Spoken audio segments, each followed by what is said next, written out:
period, about 2 or 3 years in the history of education, there were no teaching positions available, at least not in California. So he decided he was not going to be deterred. He was offered a position with the Board of Education as a educational video editor. He declined. He was determined he was going to follow his passion, which was to become a teacher. So that's what he did. He tapped into his early curiosity and his sense of adventure, and he joined the Peace Corps, which also was a very competitive thing to do. He was in Kazakhstan for a year, serving very impoverished children, and then the government called Peace Corps members back. So he came back again, tried to find a teaching job, still no openings. So then he decided to go to Taiwan, and there we know what happened. That's what led us to this night. That decision changed his entire life. When he came to me and he said he felt he needed to leave his comfort zone, his loving family, his security, I wept.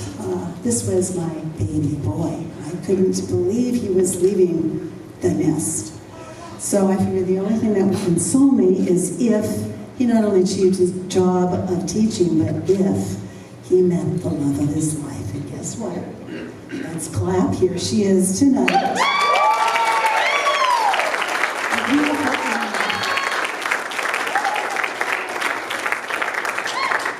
And believe me, she was the answer to my daily prayer.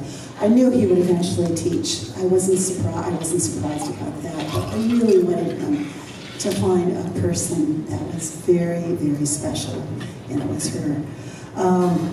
This love that he found could not be any more perfect than in this beautiful body of Anne. She is radiant, she's happy, she's spiritual, she's loving, she's brilliant, she's humble, she's very, very positive, and more than anything in the world, she nurtures him, and he just has blossomed underneath us. As you know, it was almost took about 7,000 miles to cross that ocean and find her, but he did. And I find a deep comfort and inner peace despite the tears of separation every summer at the end of the summer when he leaves to go to Taiwan. I'm comforted knowing that he's going from my arms to her loving arms, and I am thrilled that this is a permanent thing, and he's always going to have those arms to cuddle with and to love. So, again,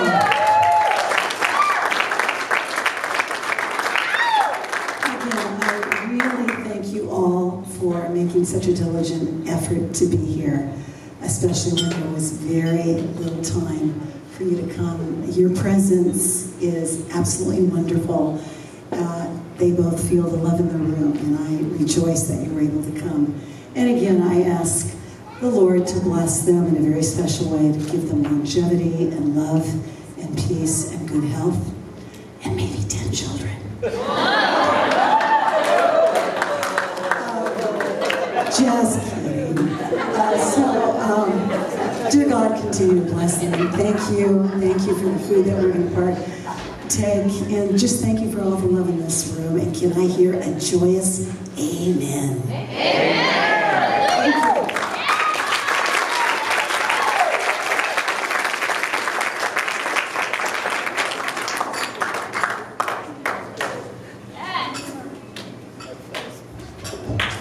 Amen. Wow. I didn't know you were in the Peace Corps. What?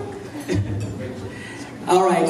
I think it's time to hear from the man of the hour, the lady of the hour, Stephen. Would you like to come up and say a few words?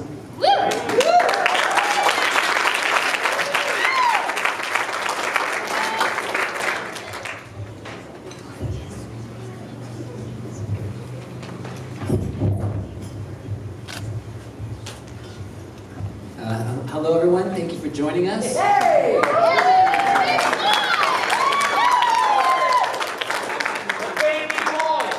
I know this has been kind of crazy. We've been putting this wedding together in 2.5, maybe 3 weeks. But after experiencing planning a whole other Taiwanese wedding for about, I don't know, 7 or 8 months, And then having this, no problem.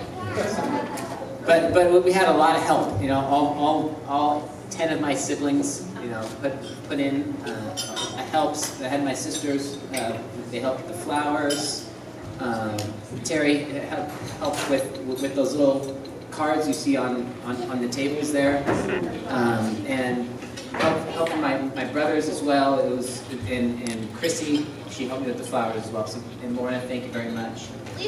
Lisa too, of course. Yeah, Lisa would have us go to her house and say, "Oh, come play a game with us," and just use the game as incentive for us to start working on this wedding. So thank you everyone for putting in all this work and effort to get this, you know, wonderful place. And really, I was originally just going to have a backyard wedding party, and it turned into this wonderful celebration. So thank you everyone for coming, and thank you my wonderful family. So I want to talk about Anne and kind of start where my mom left off. So I don't know, about 2011, 2012, I came back from the Peace Corps from Kazakhstan. We got evacuated, you know, due to some kind of dangerous situations there, and I was really bummed. I came back here. I had kind of reverse culture shock. All these things that I loved in Kazakhstan, and fulfillment, teaching, sharing my love to help the children there. All of a sudden, I felt an emptiness there, and I wanted to go back out into the world and do it as a teacher. And when I found Taiwan, it was literally just like, okay, I'll try Taiwan.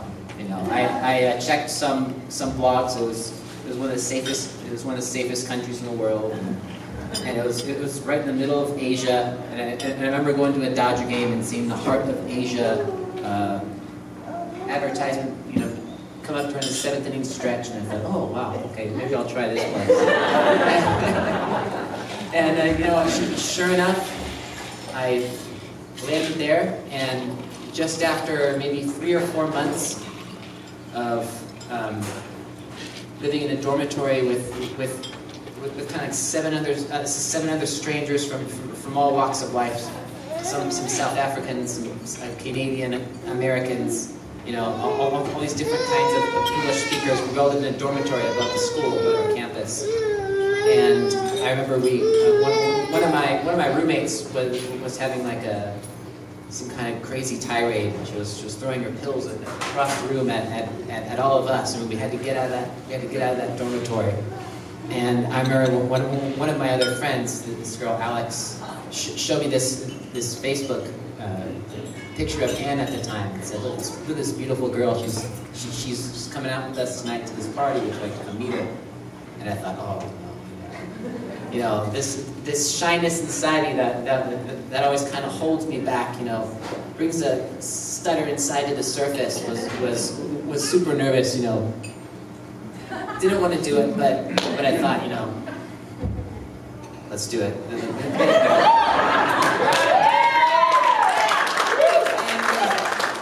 I remember we met at the MRT, which is like the subway line. I came out. My roommate met with one of Anne's, and they're I guess already mutual friends, and you know, right away I paired off with Anne. I saw her almond-eyed smile, and I was captivated, you know, right then and there. And we talked the night away. You know, we were able to dance a little bit in the party. Yeah. And when we finished up, we found out that she lived in the same little harbor town that I lived in. That was about 40 minutes north of the main Taipei, which is the capital city of Taiwan. And so it was a blessing in disguise for sure.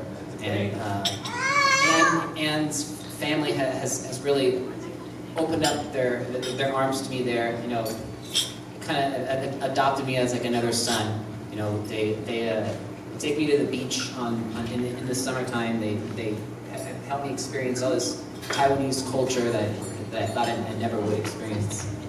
And the 6 years that I've been, 5.5 years that I've known Anne and been together with Anne just seem to whirl away.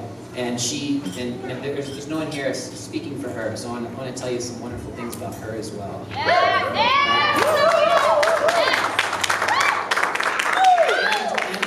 Anne is probably one of the kindest, most sincere people I've ever met. She's really good at engaging you, knowing your every want and need, anticipating everything. She's my compliment in every way. She literally finishes my sentences. For anything I forget, she's like, "Steven, in your backpack. Here, I have your phone here. Your keys are over there." And she's always there just to finish my sentences, to help me wherever I can. And she's really my best friend. We're opposites in a lot of ways. I'm a little more introverted. She's a lot more extroverted. But she's just been my northern star in Taiwan. When I met her there, I was like this lost puppy. I was like, "Oh, I'm just gonna try Taiwan for a year. I miss home. Oh, what am I gonna do?" And I met her, and she really opened my mind to the life there. And while I really miss my family back home, and this is the place that we are going to eventually settle. It's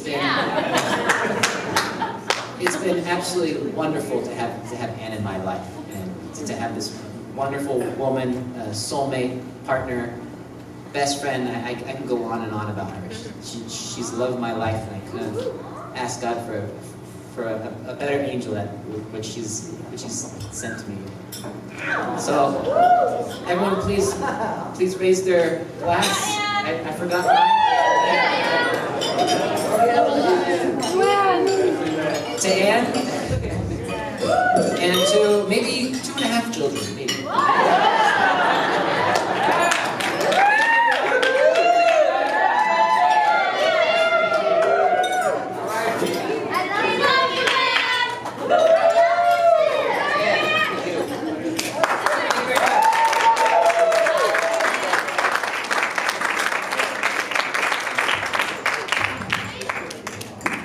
I seriously thought I was going to cry there. All right. Beautiful. All right, well, I guess now we're going to take a break. It's dinner time. So enjoy the meal, and we'll be right back.